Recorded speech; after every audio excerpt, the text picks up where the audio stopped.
एक ऐसा दौर जब ब्रिटिश सरकार के राजनीतिक सुधार और भारत के क्रांतिकारियों के इरादे एक दूसरे से टकरा रहे थे। एक तरफ सरकार एक समाधान पेश कर रही थी, तो दूसरी तरफ आज़ादी के लिए एक नई विस्फोटक लहर उठ रही थी।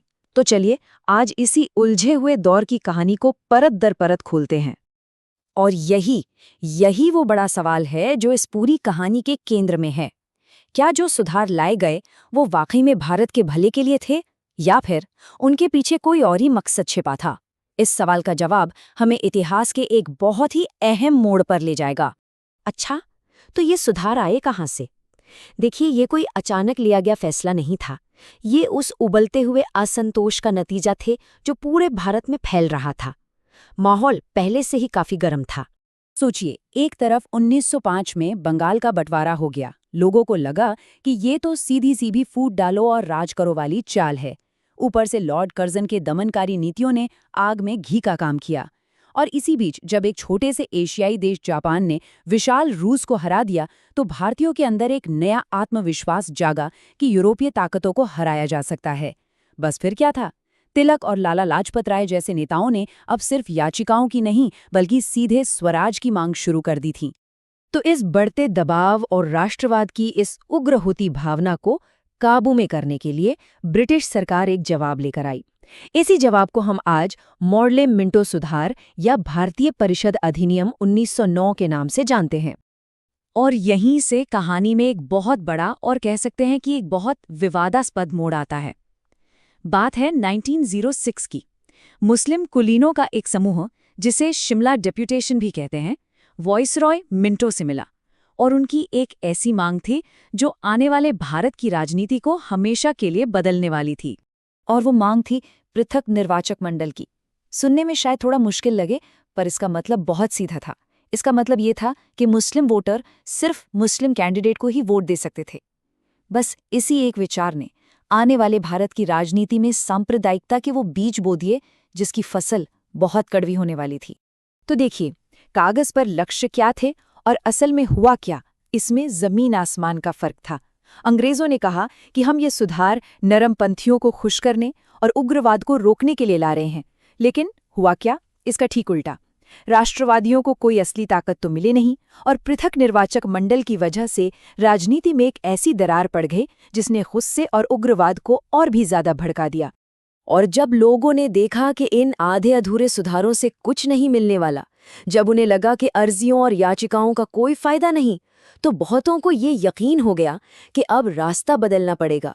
अब आज़ादी के लिए एक ज्यादा सीधा, एक क्रांतिकारी रास्ता अपनाना ही होगा। और इसके बाद तो जैसे क्रांतिकारी घटनाओं की एक लहर ही चल पड़ी। देखिए, 1907 से 1917 के बीच क्या क्या हुआ। बंगाल के गवर्नर पर हमला हुआ, नासिक में मजिस्ट्रेट की हत्या कर दी गई, और सबसे दुस्साहसिक कदम 1912 में दिल्ली में वाइसरॉय हार्डिंग के जुलूस पर बम फेंका गया। ये घटनाएं बता रही थीं कि अब ये प्रतिरोध कितना संगठित और कितना उग्र हो चुका था। तो ये जो घटनाएं हो रही थी, ये कोई एक दो लोगों का काम नहीं था। ये एक राष्ट्रव्यापी आंदोलन बन चुका था जिसमें देश के अलग अलग कोनों से कई समूह और लोग शामिल थे। चलिए जरा देखते हैं कि इस क्रांतिकारी दौर के मुख्य किरदार कौन-कौन थे। और कमाल की बात यह है कि ये आंदोलन पूरे भारत में और भारत के बाहर भी फैला हुआ था। बंगाल में देखिए, अनुशीलन समिति थी जो युगांतर जैसी पत्रिकाओं से क्रांति की आग फैला रही थी। तो महाराष्ट्र में वीडी सावरकर का अभिनव भारत गुप्त रूप से काम कर रहा था। और तो और भारत से हजारों मील दूर गदर आंदोलन ने दुनिया भर के भारतीयों को आज़ादी की लड़ाई के लिए एकजुट करना शुरू कर दिया था। इन समूहों के काम करने का तरीका भी बहुत सोचा समझा था। वो सिर्फ अलोकप्रिय ब्रिटिश अफसरों को निशाना नहीं बना रहे थे, बल्कि अपने मिशन को चलाने के लिए पैसा इकट्ठा करने के वास्ते स्वदेशी डकैतियां भी करते थे। उन्होंने नौजवानों को ट्रेनिंग देने के लिए गुप्त समितियां बनाई, क्रांतिकारी साहित्य छापे और यहां तक कि ब्रिटिश फौज के अंदर ही बगावत करवाने की साजिशें भी रची। लेकिन इन सब में जो दिल्ली षड्यंत्र था, वो शायद सबसे बड़ी और सीधी चुनौती थी। सोचिए, देश की राजधानी में वाइसराय के जुलूस पर बम फेंकना, ये सिर्फ एक हमला नहीं था, ये ब्रिटिश साम्राज्य के दिल पर एक दुस्साहसी प्रहार था।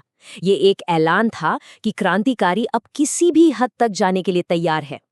तो सवाल उठता है कि इस पूरे दौर का इन सुधारों और इस क्रांति का हमारे स्वतंत्रता संग्राम पर आखिर असर क्या पड़ा? चलिए देखते हैं कि इन घटनाओं ने भविष्य का रास्ता कैसे बनाया। देखिए, पूरी कहानी को अगर हम जोड़कर देखें तो एक सीधी लकीर खिंचती है। पहले मार्ले मिंटो सुधार आए, लेकिन वो किसी की उम्मीदों पर खरे नहीं उतरे। इससे क्या हुआ? क्रांतिकारियों को ये दिखाने का मौका मिला कि हाँ, अंग्रेजों को सीधी सशस्त्र चुनौती दी जा सकती है।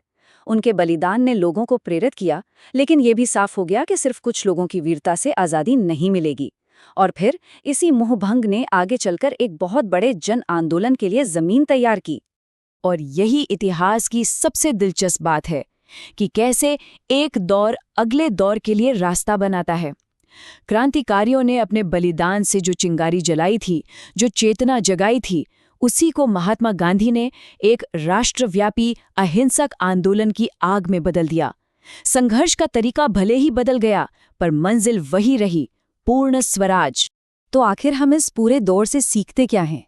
शायद सबसे बड़ा सबक यही है कि अगर आप लोगों को असली ताकत दिए बिना सिर्फ नाम के सुधार देते हैं, तो गुस्सा खत्म नहीं होता, बल्कि वो और भी ज्यादा गहरा हो जाता है और ज्यादा खतरनाक रूप ले सकता है।